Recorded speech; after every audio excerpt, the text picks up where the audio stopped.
Hello students, welcome to Magnet Brains. मैं Rupali Verma. Magnet brains आपके लिए 100% फ्री एजुकेशन लेकर आता है और साथ ही आपकी स्टडीज को और ज़्यादा आसान बनाने के लिए अब हम आपके लिए बुक्स और ई बुक्स लेकर आ रहे हैं। ये ई बुक्स और बुक्स जो है किंडरगार्टन से लेकर क्लास 12 तक के सभी सब्जेक्ट के लिए अवेलेबल हैं। इसमें कंटेंट हम आपको बहुत ही अच्छा दे रहे हैं जो आपको पढ़ने में बहुत ही ज़्यादा मदद करेगी और साथ ही इसको बहुत ही ज़्यादा असरदार यानी एफिशिएंट बनाने के लिए हमने इसे कैटेगराइज किया है, मतलब अलग अलग कैटेगरीज में डिवाइड किया है। जैसे कि आपकी थ्योरी बुक हो गई, एमसीक्यूज बुक है, सैम्पल पेपर सॉल्यूशन बुक है, तो इस तरह की बुक्स भी हम आपके लिए लेकर आ रहे हैं। तो अब ये सारी बुक्स तो हम लेकर आ गए, लेकिन आप तक मिलेंगी कैसे? तो इनको लेने के लिए नीचे डिस्क्रिप्शन बॉक्स में एक फॉर्म दिया गया है।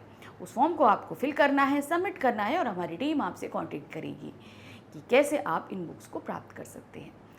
तो चलिए, ये तो हो गया, हमने ये बताया कि आप पढ़ाई और आपकी आसान बनाने के लिए हम क्या क्या लेकर आए। तो अब आज का वीडियो तो देख लें भाई, किस क्लास के लिए है? आज का वीडियो क्लास 4 के प्यारे प्यारे हमारे स्टूडेंट्स के लिए है। आज हम व्याकरण का जो टॉपिक हमने लास्ट टाइम पढ़ा था उसकी प्रैक्टिस करेंगे। हमने लास्ट टाइम अभी क्या पढ़ा था? मुहावरे पढ़े थे। आज हम उन मुहावरों की प्रैक्टिस करेंगे। हमेशा बोलती हूँ, कोई भी टॉपिक किसी भी सब्जेक्ट में पढ़ो, उसे हमेशा तुरंत प्रैक्टिस में ज़रूर सॉल्व करो। इससे ये होगा कि आपने जो टॉपिक पढ़ा है वो आपको कितना समझ में आया, या कोई ऐसा पोर्शन है जो आपको नहीं याद है या नहीं समझ में आया, आप तुरंत ही इस बारे में समझ जाएंगे। तो चलिए शुरू करते हैं और मुझसे पहले आप लोग आंसर देने की कोशिश करना। आप देखिए क्या है, इन प्रश्नों के उत्तर देने हैं आपको। मुहावरा किसे कहते हैं? हमने क्या बताया था? कुछ अंश ऐसे होते हैं, वाक्य के कुछ अंश ऐसे होते हैं जो विशिष्ट अर्थ प्रदान करते हैं, उनको हम मुहावरा कहते हैं। तो कैसे लिखेंगे? भाषा में विशिष्ट अर्थ प्रकट करने वाले शब्द समूह मुहावरा कहलाते हैं। शब्दों का समूह, एक शब्द नहीं होता, कई सारे होते हैं, तो हम शब्द समूह कह सकते हैं या वाक्यांश बोल सकते हैं। तो क्या होगा? भाषा में विशिष्ट अर्थ प्रकट करने वाले शब्द समूह मुहावरा कहलाते हैं। मुहावरों के प्रयोग से भाषा में क्या परिवर्तन आते हैं? जब हम मुहावरों का इस्तेमाल करते हैं तो भाषा में क्या क्या चीज़ें बदल जाती हैं, क्या असर पड़ता है भाषा में? तो हमने क्या बताया था? मुहावरों के प्रयोग से भाषा अधिक आकर्षक हो जाती है। मतलब जब उनको बोलते हैं तो भाषा जो है सुनने वाले में और हमें बोलने वाले दोनों ही तरीके से बहुत ही अच्छी लगती है। अब देखिए, यहाँ दिया है मुहावरों को उनके अर्थ के साथ हमें जोड़ना। यहाँ पे इधर देखिए कुछ मुहावरे दिए गए हैं और इधर कुछ अर्थ दिए गए हैं। अब इनको हम जोड़ेंगे। जैसे यहाँ पे है खून पसीना एक करना। अब इसका मतलब क्या होता है? जल्दी से देखते हैं। खून पसीना एक करना, बहुत मेहनत करना।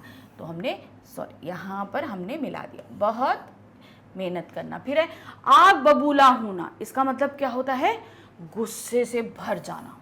फिर है फूला ना समाना। इसका मतलब क्या होता है? बहुत खुश होना।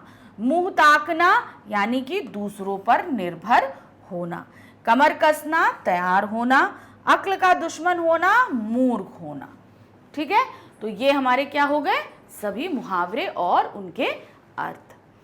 अब जल्दी से देख लेते हैं इनको हम फिर से एक बार। कैसे देखेंगे? ये देखिए, ये है हमारे उत्तर थे। पहले क्या था? खून पसीना एक करना अर्थात आग बबूला होना, फूला न समाना, मुंह ताकना, कमर कसना, अक्ल का दुश्मन होना। ये सभी थे हमारे। अब इसके उत्तर क्या था? खून पसीना एक करना, बहुत मेहनत करना। आग बबूला होना, गुस्से से भर जाना। फूला न समाना, बहुत खुश होना। मुंह ताकना, दूसरों पर निर्भर रहना। कमर कसना, तैयार होना। अक्ल का दुश्मन होना, मूर्ख होना। अब आते हैं नेक्स्ट। दिए गए मुहावरे का उचित अर्थ चुनिए। अब यहाँ पर हमारे पास मुहावरे दिए हैं, 4 ऑप्शन दिए हैं, इसमें से हमें इसका अर्थ चुनना है। घुटने टेकना। घुटने टेकने का क्या मतलब होता है? पूजा करना, हार मान लेना, खुशी मनाना, दूसरों पर निर्भर होना। तो घुटने टेकने का मतलब होता है हार मान लेना, मतलब हम किसी से हार मान जाए कि हमें नहीं करना है। फिर है अंगूठा दिखाना। अंगूठा दिखाना मतलब चुगली करना, मुकाबला करना, साफ मना करना या भाग जाना। तो यहाँ पर अंगूठा दिखाना मतलब साफ मना करना, किसी चीज से हम साफ मना कर देना, हम नहीं करेंगे। मैंने कहा अंगूठा दिखा दिया, आज तो मैंने उसको अंगूठा दिया। मैं डेली उसकी बहुत मदद करता था, लेकिन आज मैंने उसको अंगूठा दिखा दिया, आज मैंने उसको साफ मना कर दिया कि मैं उसकी हेल्प नहीं करूंगा। भीगी बिल्ली बनना, अब इसका मतलब क्या होता है? नहा कर आना, शर्मिंदा होना, बात ना करना या डर जाना। तो भीगी बिल्ली बनने का तात्पर्य क्या होता है? उसका अर्थ होता है डर जाना। जब हम बहुत डर जाते हैं तो क्या होता है? हम भीगी बिल्ली बन गए। अब हवा से बातें करना, क्या होता है? हवा से बातें करना। तो महाराणा प्रताप का घोड़ा हवा से बातें करता था, उसका क्या मतलब था? क्या था? बढ़ा चाह कर कहना, अपना मतलब निकालना, बहुत तेज भागना या चुगली करना। तो महाराणा प्रताप का घोड़ा हवा से बातें करता था, अर्थात बहुत तेज भागता था। तो हवा से बातें करना मतलब बहुत तेज भागना। लाल पीला होना, आज तो घर में आपने बहुत शैतानी करी और मम्मा लाल पीला हो गई। अब लाल पीला होने का मतलब क्या हुआ? मम्मा को गुस्सा आ गया। तो लाल पीला होना का मतलब क्या हुआ? रंग बदलना, क्रोधित होना, हैरान होना, पूरी कोशिश करना। तो लाल पीला होना मतलब क्रोधित होना, अर्थात गुस्सा होना। फिर है हमारे पास नेक्स्ट, दिए गए वाक्यों में रिक्त स्थानों की पूर्ति उचित मुहावरों से करनी है। अब हमारे पास एक सेंटेंस दिया गया है, इस सेंटेंस में यहाँ पर डैश है और इस डैश में हमें सही मुहावरा भरना है। देखिए क्या दिया, स्कूल से देर से आने पर माँ डैश लगी। क्या माँ ने क्या किया? भीगी बिल्ली बनना, मक्खियां मारना, लाल पीला होना या कान भरना। तो सिंपल क्या हुआ, यहाँ पर हम लिख देंगे लाल पीला। स्कूल से देर से आने पर माँ लाल पीला होने लगी, ये हमारा सही आंसर होगा। नेक्स्ट है चोर चोरी करके डैश हो गया। अब क्या हो गया? वो 9 2 11 हो गया। हाथ साफ करना, कान पकड़ना या कान भरना। तो चोर चोरी करके 9 2 11 हो गया, अर्थात भाग गया। फिर एक किसान अपने खेतों में डैश है, क्या करता है? खून पसीना एक करना, आसमान सिर पर उठाना, घुटने टेकना, रफू चक्कर होना। तो यहाँ क्या होगा? किसान अपने खेत में खून पसीना एक करता है, अर्थात बहुत मेहनत करता है। फिर एक डैश साहसी लोगों को शोभा नहीं देता। अब क्या नहीं देता? भीगी बिल्ली बनना, छक्के छुड़ाना, मुंह ताकना, दिन रात एक करना। तो क्या होगा? मुंह ताकना साहसी लोगों को शोभा नहीं देता। मुंह ताकना मतलब दूसरों पर निर्भर होना, ये साहसी लोगों को शोभा नहीं देता है। श्रवण कुमार अपने माता पिता के लिए डैश थे, क्या थे?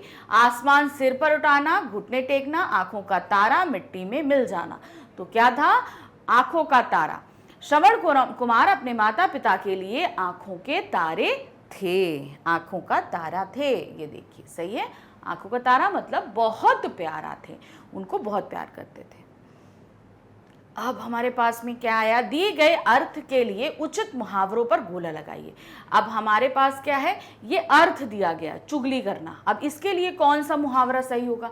चुगली करने के लिए कौन सा मुहावरा होगा बताइए? अंगूठा दिखाना, कान भरना, आग बबूला होना। तो चुगली करने के लिए सही मुहावरा होगा हमारा कान भरना। अब दूसरा आते हैं हार मान लेना, ये अर्थ है। अब मुहावरा ढूंढना में कौन सा है हार मान लेना के लिए?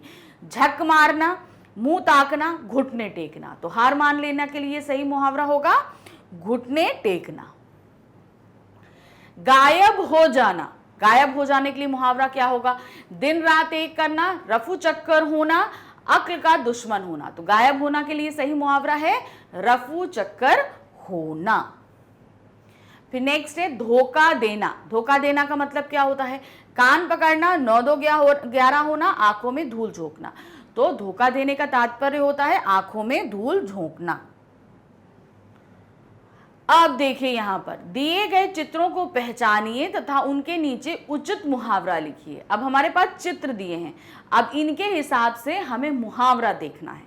अब यहाँ पर देखिए एक बच्चा है और उस बच्चे ने अपने दोनों कान पकड़ रखे हैं। तो इस यहाँ पे कौन सा मुहावरा लगेगा? अब जल्दी जल्दी बताइए कौन सा मुहावरा लगेगा? कान पकड़ना। कौन सा मुहावरा लगेगा? कान पकड़ना। फिर यहाँ इसने क्या रखा है, सिर पर आसमान उठा रखा है, तो क्या होगा, आसमान सिर पर उठाना। नेक्स्ट देखिए क्या है, ये बच्चा अंगूठा दिखा रहा है, तो क्या हो जाएगा, अंगूठा दिखाना, यानी कि मना कर देना। फिर दूसरा है आंखें दिखाना, आंखें दिखाना मतलब गुस्सा करना, तो यहाँ पर अंगूठा दिखाना और दूसरा आंखें दिखाना। अंगूठा दिखाना मतलब मना कर देना, आंखें दिखाना मतलब गुस्सा करना। फिर है ये बच्चा क्या है, दिया जला रहा है और उसमें घी डाल रहा है, तो क्या होगा, घी के दिए जलाना। घी के दिए जलाना मतलब खुशियां मनाना। फिर क्या है, ये है जीभ में पानी आ रहा है, मुंह में पानी आना, अर्थात जी ललचाना। ये देखिए, घी के दिए जलाना और दूसरा है मुंह में पानी आना। तो यहां पर हमने देखिए फटाफट पूरा अभ्यासकार कर लिया। कितनी जल्दी कर लिया ना, हमको मुहावरे पता थे, हमने फटाफट सारे कर लिए। तो इसी तरीके से हम प्रैक्टिस करते रहेंगे। अभी तक मैग्नेट ब्रेन्स आपके लिए फ्री एजुकेशन लेकर आ रहा था, मतलब आपको जितने भी वीडियो देखने पड़ रहे थे उसके लिए ना आपको कोई पेमेंट करना पड़ रहा था, ना कोई कूपन लेना पड़ रहा था, और ना ही किसी तरह का आपको पैकेज लेना था। कुछ नहीं करना था, सिर्फ आपको वीडियो देखना था। सिर्फ एक बार नहीं, आप जितनी बार भी उस वीडियो को देखना चाहो देखो, 100% फ्री था। अब आपकी और सुविधा के लिए हम बुक्स और ई बुक्स भी लेकर आ रहे हैं। अब ये क्या है, ये बुक्स आपको मिलेंगी किंडरगार्टन से लेकर क्लास 12 तक के सभी सब्जेक्ट्स के लिए, सारे ही सब्जेक्ट्स के लिए अवेलेबल हैं। इसके अंदर आपके लिए बहुत अच्छा कंटेंट रखा गया है और इसे बहुत ज़्यादा असरदार बनाने के लिए हमने इसे अलग अलग कैटेगरीज में डिवाइड किया है। जैसे थ्योरी बुक्स हो गई, आपकी एमसीक्यूज बुक्स हो गई, आपकी सैम्पल पेपर सोल्यूशन बुक हो गई, तो मतलब हर तरह की बुक्स आपके लिए यहाँ पर अवेलेबल है। अब मिलता है भाई ये बुक हमको मिलेंगी कैसे, तो नीचे डिस्क्रिप्शन बॉक्स में आपको एक फॉर्म दिया गया है। आपको करना क्या है, सिर्फ उस फॉर्म को फिल करना है और सबमिट कर देना है। हमारी टीम आपसे कांटेक्ट करेगी इन बुक्स के रिगार्डिंग। बस आपको पढ़ाई के लिए हम इतनी सारी चीज़ें करते हैं, आपको बस थोड़ी देर पढ़ना है और बहुत अच्छे अच्छे मार्क्स लेकर आने हैं। तो पढ़ते रहिए, आगे और भी व्याकरण के टॉपिक लेकर मैं आऊँगी आपके लिए। Thank you for watching, bye bye.